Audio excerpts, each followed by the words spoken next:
আসসালামু আলাইকুম। বাংলাদেশের উপর ভিসা নিষেধাজ্ঞা দেয়নি আরব আমিরাত। ভিসা প্রসেসিং ওয়েবসাইট থেকে ভুয়া তথ্য ছড়িয়েছে এক শ্রেণীর দেশপ্রেমিক ভাইয়েরা। তারা বাংলাদেশে ইউনূস সরকারকে যেন জনগণ গালাগালি দেয়, সেই কারণে এই ভুয়া তথ্যটা ছড়িয়েছে। এই কিছুক্ষণ আগে যমুনা টেলিভিশনের সংবাদ।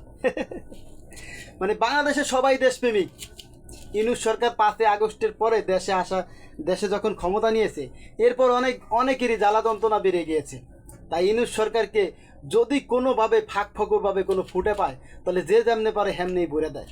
আজকে সারাদিন ইউনূস সরকারকে যেই সমালোচনা করেছে আপনার কমেন্টে, ইউটিউব ফেসবুক বলেন, প্রত্যেকটা কমেন্টে ইউনূস সরকারকে যেভাবে সমালোচনা করেছে, এটা অত্যন্ত দুঃখজনক।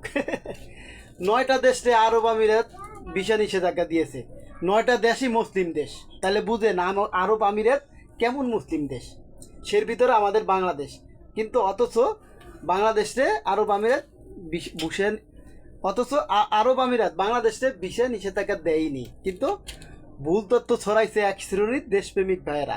ওই দেশপ্রেমিক ভাইদের উদ্দেশ্যে আমরা বলতে চাই, আপনারা বাংলাদেশের সেবা করতে চান, বাংলাদেশের জনগণের সেবা করতে চান, এই ভুল তথ্য ছড়াইয়া আপনাদের প্রতি রইল সমবেদনা। দোয়া করি আল্লাহ আপনাদের হেদায়েত দান করুক।